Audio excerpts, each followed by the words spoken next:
All right. So, processing. This is on your note sheet. It says, I'll just kind of read from the notes here for a moment. It says processing is a programming language and environment created in 2001. So it's a little bit old. That is designed to teach programming within the context of the visual arts.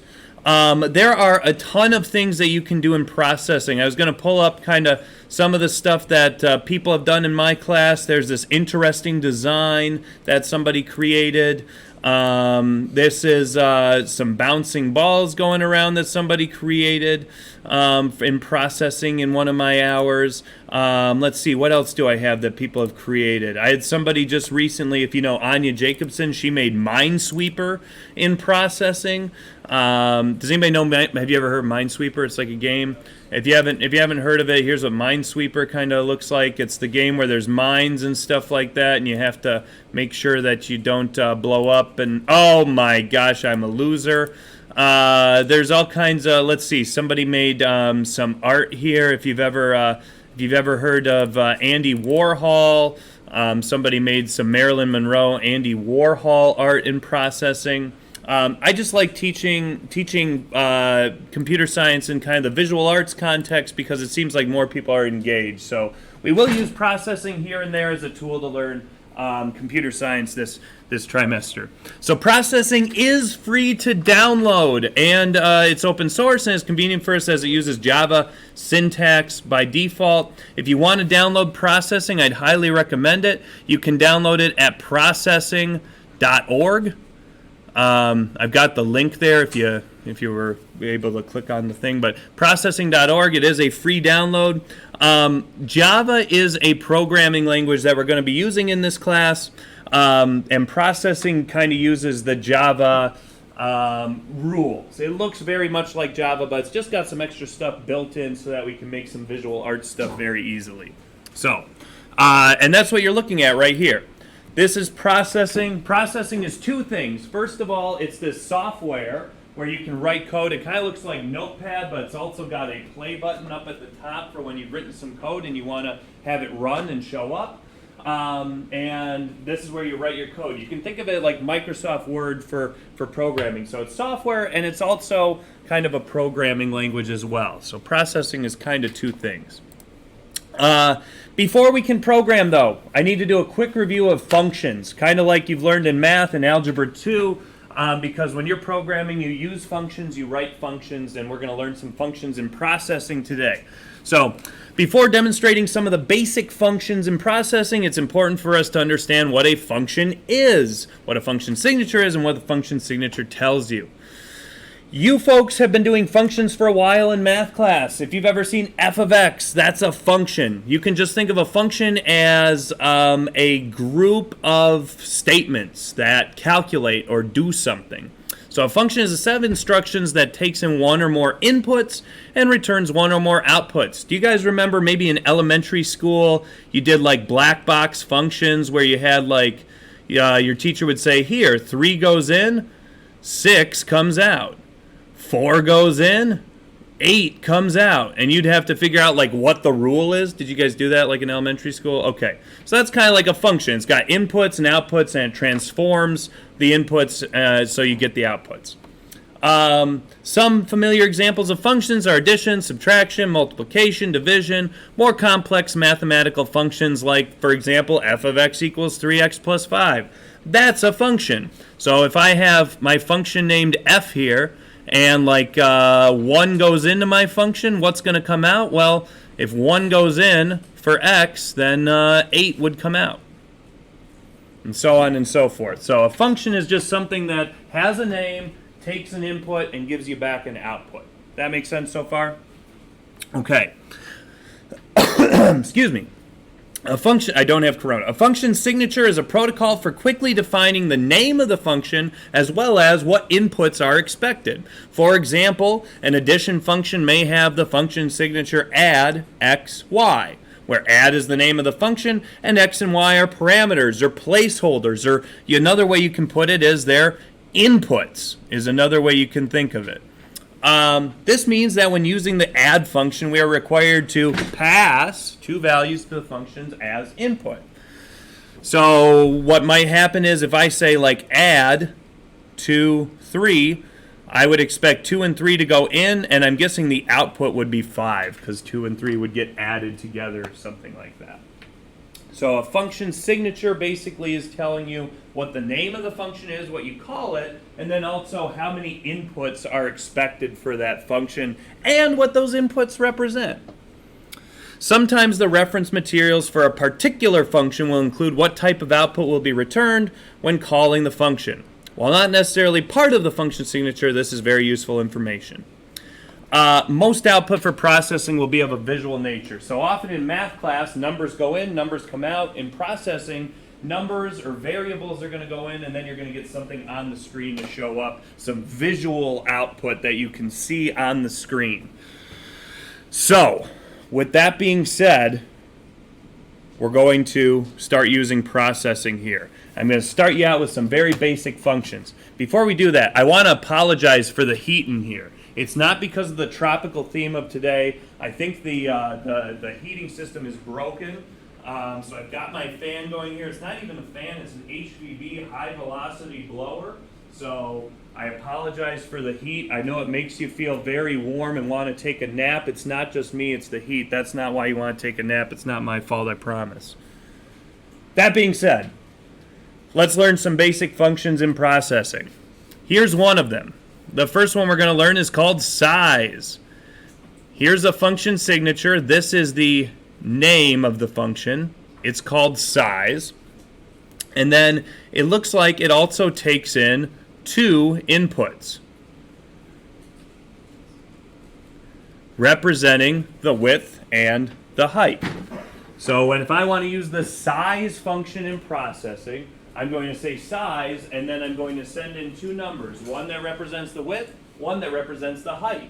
The description of the function is it defines the width and height dimensions of the display window in units of pixels. What the heck is a pixel? Well, if you were to get really, really close to your screen, or maybe even zoom in really, really, really, really close, a pixel is one of those little squares of color that shows up on the screen. Now, the density is so high on our displays, the pixels are so tiny, it just looks really, really smooth on our screens most of the time. But when I was your age, the dimensions were so, they were like 640 pixels wide, 480 pixels high, and you could just see all the pixelation. Do you ever see like a picture that's been uploaded again and again and again where it's super pixelated, something like that? Or sometimes people say needs more JPEG or deep fried meat, something like that. You get really, really pixelated stuff. That's what a pixel is. It's just a square on the screen. Now, I don't know what the resolution is on these monitors, but there's so many pixels on the screen, it looks very, very smooth unless you get in super duper close. So, here's an example of calling the size function. In processing and Java, when you write a line of code, you have to put a semicolon at the end here, so that's why you see a semicolon.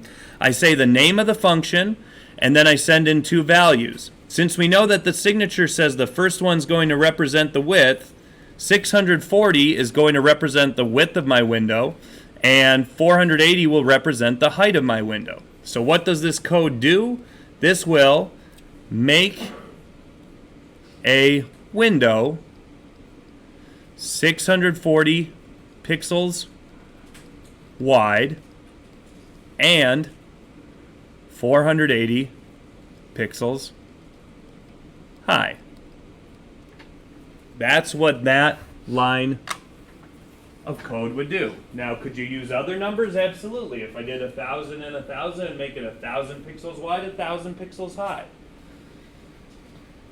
So I usually use 640 by 480 in processing because I grew up using it. It's called VGA quality. I know on your like cell phones you have like 3,000 pixels per inch or something crazy, but it's not the case here.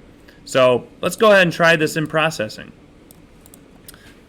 In processing, size must always be the first line of code you write.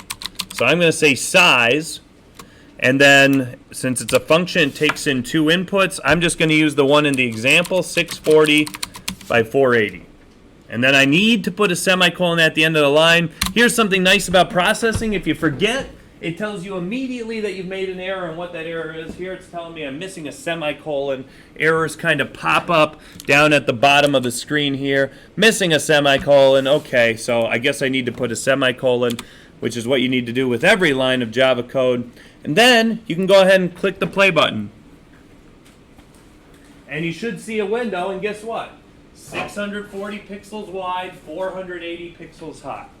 Now, if you want to mess around with the dimensions, you can go ahead and do something like that. If I wanted to make a perfect square, I could do 640 by 640. And if I run that, I'll see a perfect square this time. I don't know what the resolution of the screen is, but when you start getting close to 1,000, I think it starts making it so that it goes off the screen a little bit. Yeah, it's not quite, it's too high. I can't really see the bottom. So, oh, that was a mistake, sorry.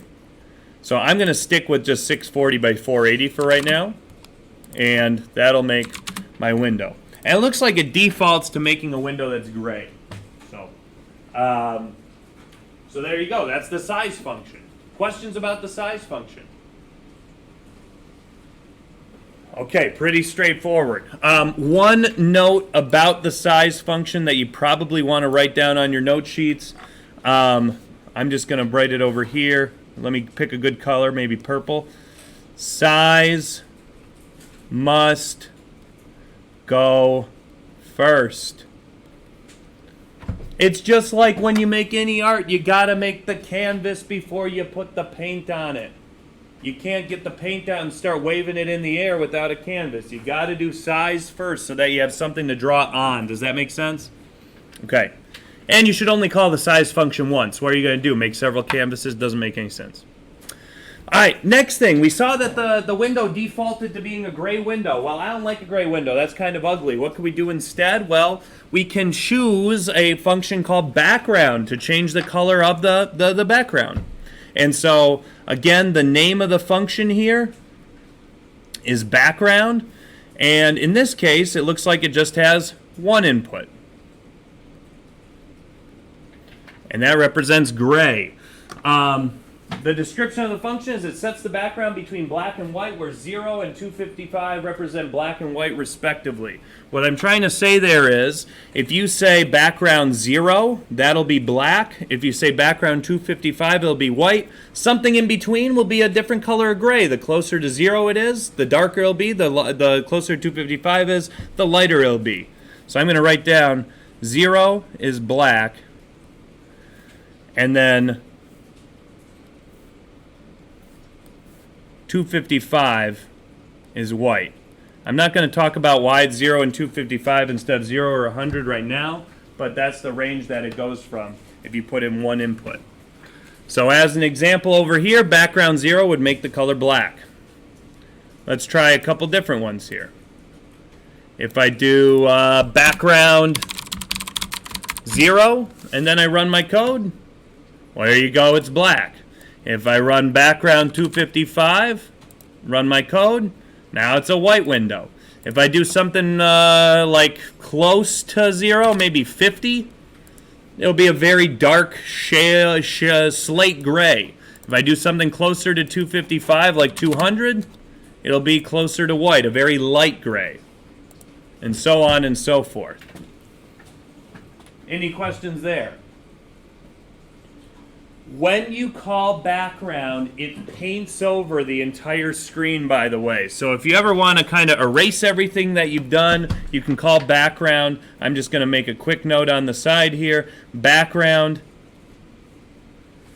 paints over anything on the screen. So if you draw a bunch of shapes and then you call background, you're going to be coloring right over them. So maybe you want to do that on purpose. Maybe you want to do an animation. That's something that we will be doing in processing.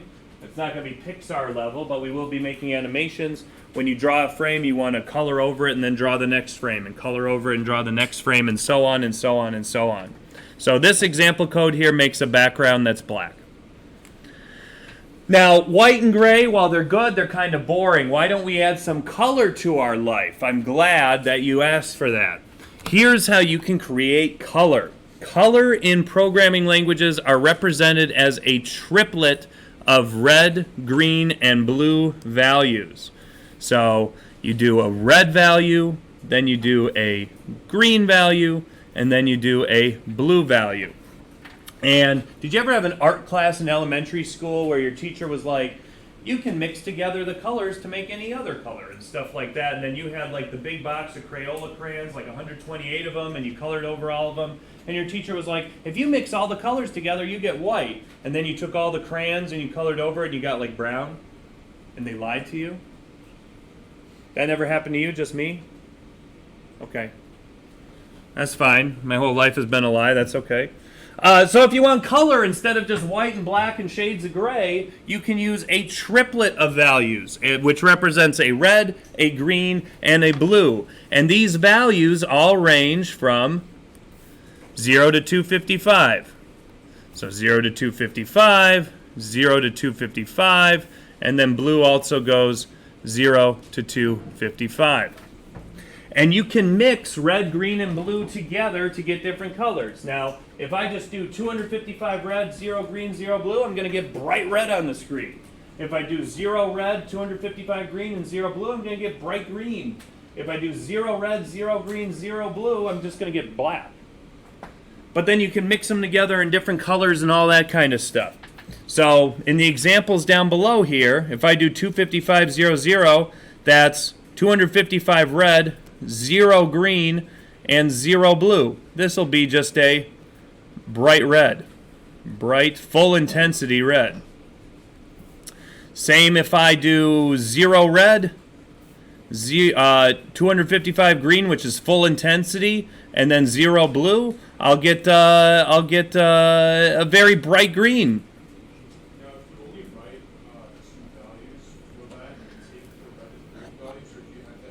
I got no heckin' idea what two values only is going to do. You can find out. I'm not sure. I don't know if it'll even accept two values. We'll find out. And then if I kind of mix them together in some way, like 240 red, 160 green, and then 0 blue, I get some weird orangey color. Let's go ahead and mess around with these here. So what I can do is call the background function we talked about before. This is the name of the function again, background. And instead of sending it just one input, if I send it 3 inputs, those will represent the red value, the green value, and the blue value. And you can mix them all together to get basically any color you want. How many colors? Well, 256 times 256 times 256, 256 to the third power, that's how many different colors you can create in processing, which should be enough for anybody. You never had a box of Crayola crayons with that many, and you survived. So I'm going to go ahead and try the background function. And instead of one input, I'll send it a couple. 240, that's 240 reds, 160 greens, about somewhere in the middle, and 0 blues, no blues at all. I get this weird kind of macaroni orange craft color. If I do, full on, full red, no green, no blue, I get a very, very bright blood red. If I do no red, full green, and no blue, I get a very bright green. Oh my gosh, it sears the eyes. If I do no red, no green, and then 255 blue, I get a very bright azul blue color. And what do you think happens if I do 0, 0, 0? Black, the absence of color. If I do full on 255, 255, I get white. Because I don't know why. I feel like if you mix a bunch of red, green, and blue together, you don't get white, but that's what the art people say. That's what Miss Koppelman told me. So, yes, Lucas. When I run it, it doesn't come up. It doesn't come up. What page? Is it under my window? It might be hiding under my bay on it. When I run it, it's going out. Where is it though? Right.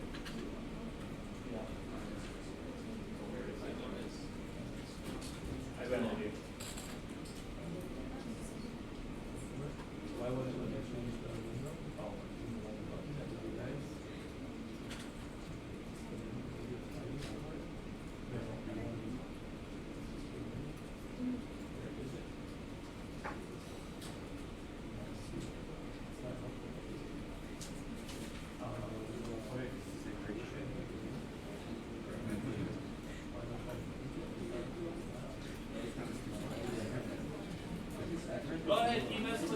See what happens.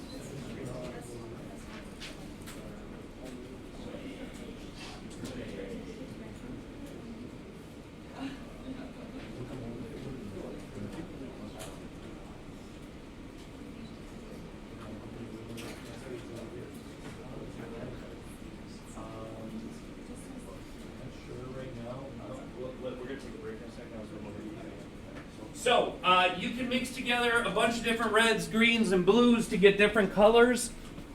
But right now it's just guesswork. How can you do better? Well, here's what I like to do. If you go to, if you just Google the words color picker in Google.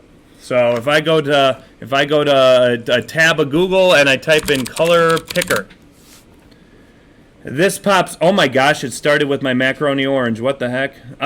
You can kind of slide it around. If I want a cool color of blue, I can slide it over here. Maybe I like that color of blue. And look down here. It says RGB. What do you think that stands for? Red, green, blue. It gives me the triplet, and I can just copy that and paste it in to my background window and get different colors here. And so instead of just doing guesswork, I would highly recommend you just Google color picker, and then you can slide it around. Oh, that's a nice shade of Pepto-Bismol. You can go ahead and copy that, and you can paste it in there for the background as well. And you get, different colors, whatever color you like, really, and all that stuff. So we're about halfway through. Any questions so far, other than whatever's going on with Mr. Gravitt's computer? Okay, we are going to take our 2-minute break. It's about 11:02. I would like you back here at 11:04. I would highly recommend at least you stand up and stretch your legs, maybe even leave the room for a minute because it's like 90 degrees in here. And we'll be back. All right, Lucas, I'm going to look at that.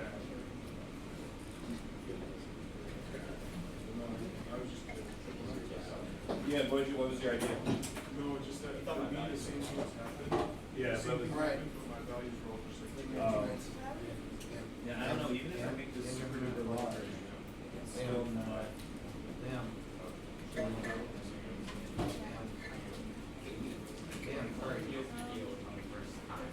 What is it?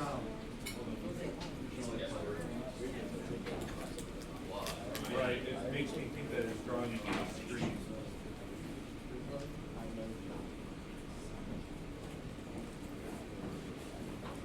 You know what I mean?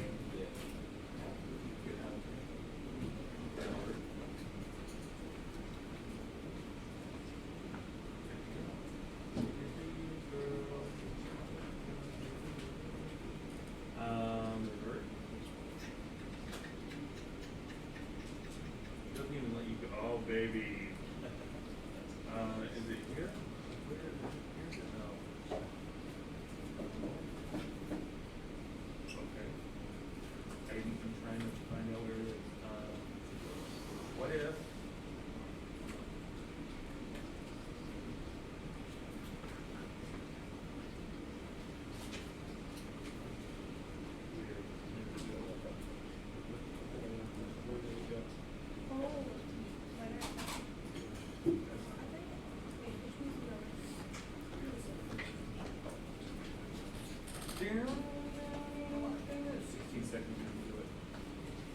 Come on, baby. I don't know why. Oh, look at that. You guys made it just in time. Just in time. Oh, baby. There we go. Woo! Close call.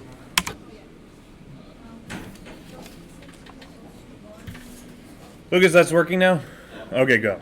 Oh, oh, thank you. I was dehydrated. Thank you. I appreciate it. The beast. It's my. Okay, thank you. You don't have to hold it. Okay, I appreciate it. Okie dokie. All right, we're back, baby. Questions so far on color, background, size?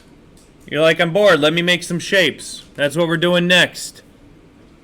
Okay, let's do it. Here we go. So let's make some primitive shapes.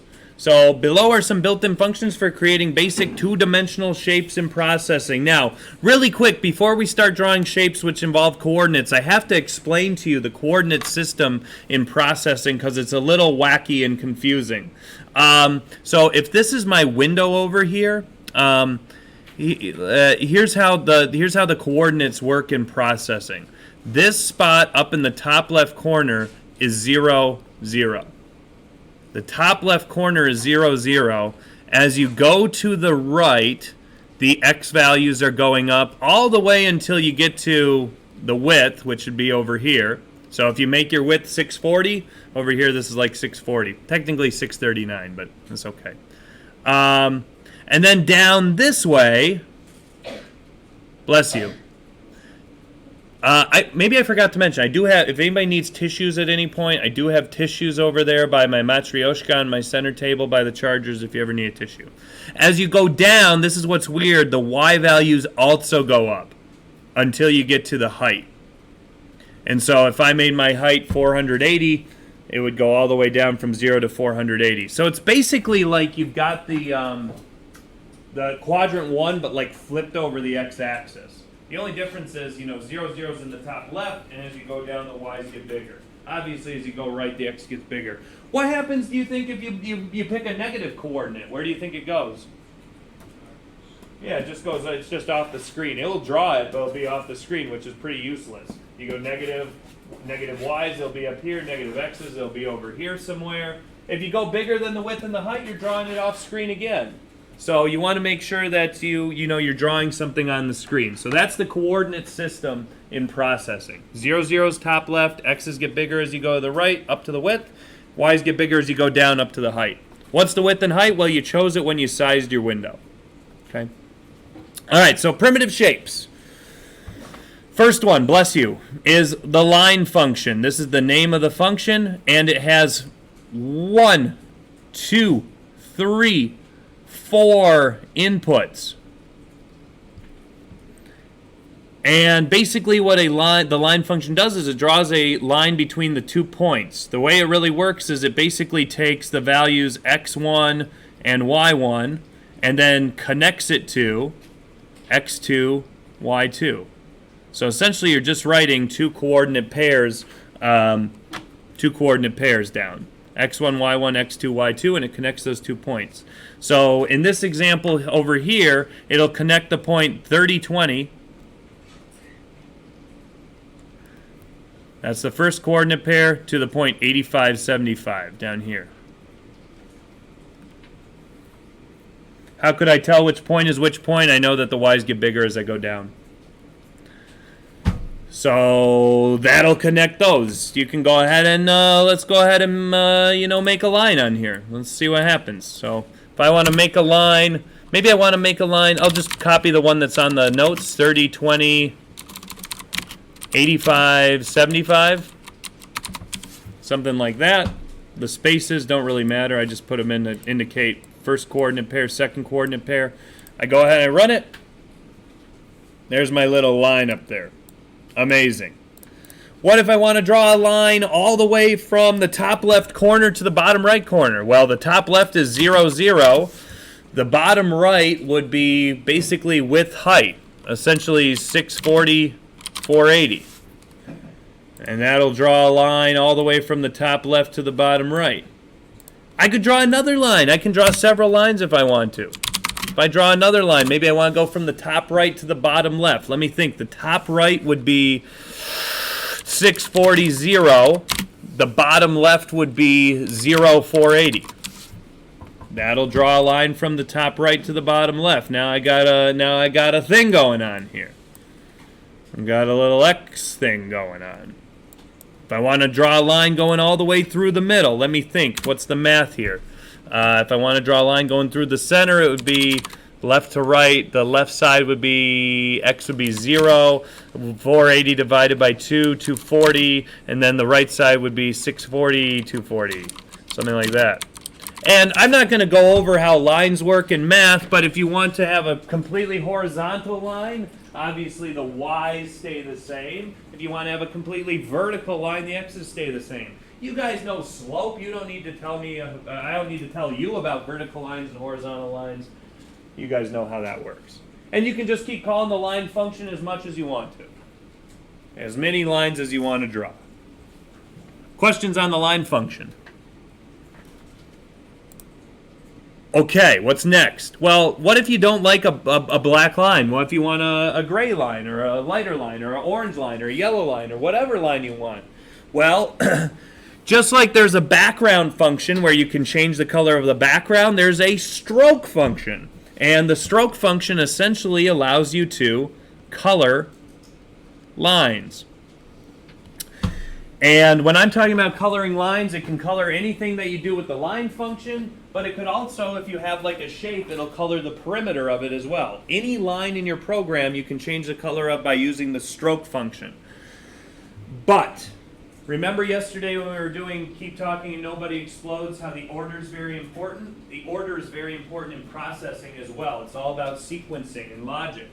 I need to make sure I pick a line color first before I call the line function. It's like when you're painting in art class, you need to pick your color first before you paint on the canvas. So if I want to color my line, I need to call the stroke function first, and then I can call the line function to have it be a certain color. So maybe I want, what would go nice with this pink? Like yellow? Blue? Pink and blue? Like cotton candy? Oh, let's do this. This is like cotton candy. Oh, baby. So I can go back to, before I draw any of my lines, I can call the stroke function and use that color. Oh, baby. Look at that. It's like cotton candy bubblicious. Oh, baby. Now, again, ordering and sequencing is important. If I take this line and I do it after I draw all my lines, guess what? I'm left with a bunch of black lines, and you're going to go, oh, but I called the stroke function. But when did you call the stroke function? You called it after you drew the lines, you dingus. You gotta do it before. Oh man, I'm gonna get demonetized on YouTube for using dingus, huh? Okay. So I gotta make sure I call the stroke function before I draw my lines if I want to have a nice color on my lines. 11:11, kiss the clock. Questions there about stroke. Now, if you want white or black, you don't need to have 3 inputs. You could just do 0 to 255, a single input, just like background. Does that kind of make sense? Okay. Those of you that nod your head when something makes sense and I ask, you are the real heroes out here. I appreciate it. Okay, let's keep going. What else? An ellipse. Maybe you want a circle on the screen. Well, here's how ellipse works. I'm not going to keep saying what the name of the function is. The function's obviously called ellipse, and it takes in 4 inputs. It says it draws an ellipse to the screen. How does it draw an ellipse to the screen? X and Y are the coordinates of the origin. So these two values are basically the center. So it'll be a circle centered at whatever XY is. That was a bad place to draw that. Hold on. Let me try this. XY. There we go. Oh, baby. And then the next one, W represents the width. So it'll be W wide. W wide. And then H represents the height. So whatever H is represents the height, and then it just draws a circle kind of connecting that stuff there. So that's how you draw, well, excuse me, not a circle, an ellipse. Now if you did want to draw a circle, what would you do to the width and the height? Just make them the same, right? Hello, like a circle is just an ellipse with the same width and height. So the example I have over here, oh, that's a good color of red. Okay, so this is the X and Y, 56, 46. That would be right here, 56, 46. And then it looks like I've got a, yeah, that's okay. I've got a width here of 55. Yes, I should have used the same colors. I apologize. And then I've got a height here also of 55. So that's how it's drawing that ellipse. Go ahead and put an ellipse on your thing. Let's do it. Maybe I want an ellipse right in the middle of my screen. Let me think. The center of my screen, if it's 640 pixels wide, the X value right in the middle would be about 320. Let's see. The height, the middle Y value, 480 divided by 2 is 240. And if I wanted it to go all the way across the screen, no, I don't want that. That would cover up my whole screen. That'd be stupid. Maybe I'll just make it 100 by 100.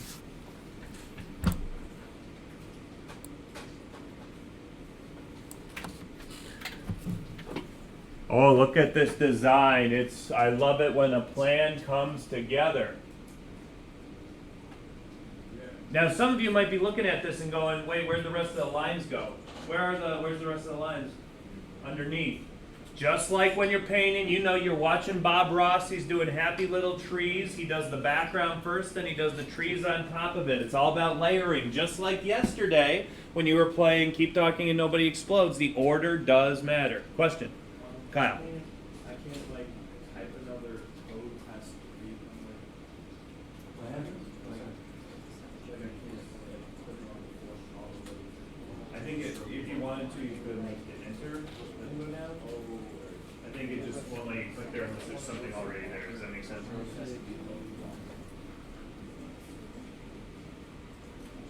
Now, I never... two things. First of all, what's the perimeter color of my circle? Why do you think it's that color?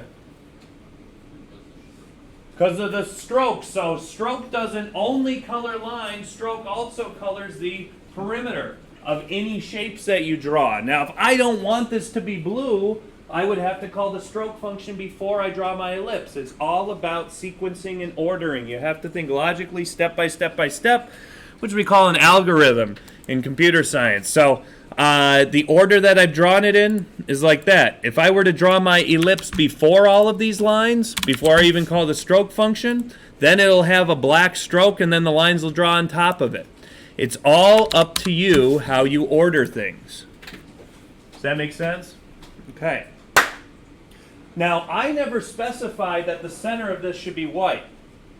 So I'm just saying processing defaults to shape colors having an inside of white. You guys ever use Microsoft Paint and you do like the paint bucket thing to fill in colors? There is a way to change this that we're going to look at in just a moment. But so there's an ellipse. What else can we do? There's a function called rect, R-E-C-T. It is short for rectangle.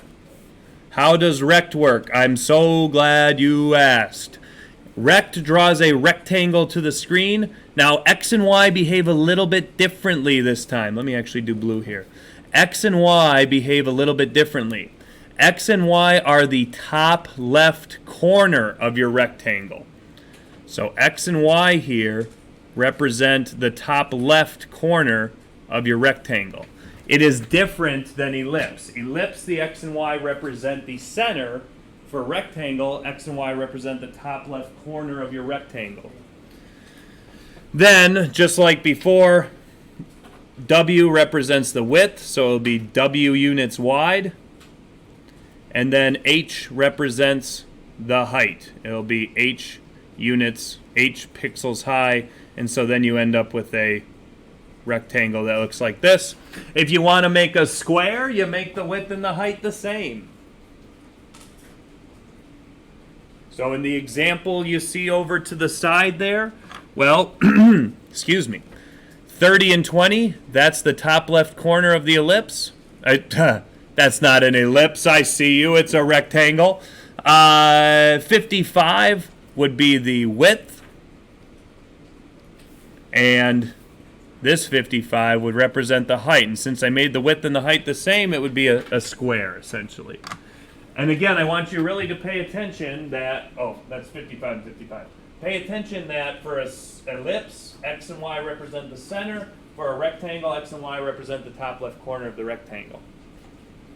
So I don't know, maybe I want, where should I put a rectangle on my beautiful picture? Top right corner. Oh, baby. Okay, top right corner. Let me think about this. Let's think mathematically for a second. Maybe I want a 50 by 50 rectangle in the top left corner. I'll do the X value would be 640 minus 50, so like 590. The Y value would be 0 if it's the top right corner. I want it right starting on the top. And then maybe I'd have it 50 by 50 or something like that. Oh, baby. There's my rectangle. Kind of got rid of the symmetry. That's okay. Oh my gosh, I'm gonna have to do trig. Somebody go get another math teacher. Maybe I'll just say call it good. Okay, that's good. The last thing that you can do is a fill color. Remember the paint bucket I was talking about before from Microsoft Paint? If you want the fill color of your shape to not be white, it behaves like background, it behaves like stroke. It's basically you're coloring in the inside of your shape. So you can do fill with one input to go, white to black or black to white, or you can do 3 different inputs to represent red, green, and blue. And all it does is it sets the shade or color used to fill shapes. The color used to fill shapes. If you only do 1 value, then it's gray. If you do 3 values, it's going to make some color. So if I want to make my rectangle this beautiful blue color that I've been using, maybe I'll just copy it from my stroke here. And before I draw my ellipse and my rectangle, I'll say fill. And something like that.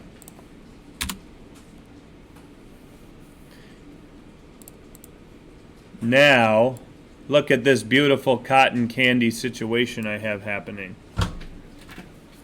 And you'll notice since the stroke and the fill color are the exact same, it almost looks like there's no perimeter, no clear perimeter around my circle or my rectangle because they're the same color. If I made the stroke color and the fill color a different one, then I would see different stuff going on. But here I've got stroke and fill the same, so it almost looks like there's no perimeter on that ellipse or on that rectangle. You'll notice I called fill on this line here before I drew the ellipse, before I drew the rectangle, so both the ellipse and the rectangle have the same fill color. If I want them to have different fill colors, I'd have to call fill again before I draw the rectangle. Does that make sense? So anytime you want to change your perimeter, call stroke. Anytime you want to change the interior, call fill. Okay.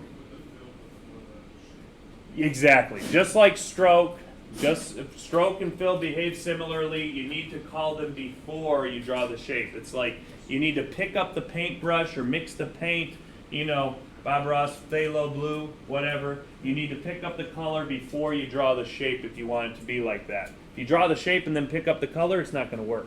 It's all about ordering and sequencing. Okay, we've got just under 15 minutes. I thought I could give you guys a couple minutes just to mess around, try different colors, try different shapes, try to make a design, who knows. If you lack inspiration, on the classroom I put up different possible inspirations for you. You could make an octagon using the line function. You could make a rainbow, not political, it's just a rainbow. You could go and you could make, if you're any Piet Mondrian fans out there, you could make some rectangles that are different colors and do some Piet Mondrian compositions. You could make a robot or a superhero. Check it out. We got Thor, we got Iron Man, we got Spidey, whatever. You got Green Lantern. Wait, that's Green Lantern. You're mixing DC and Marvel. What are you doing, dude? You can make a zebra circle if you want to hypnotize somebody. There's lots of options, or you can make your own thing. I'm going to give you the rest of the time to goof around. I'm going to walk around and help people out. Sound good for the last 10 minutes? Okay. Stop recording.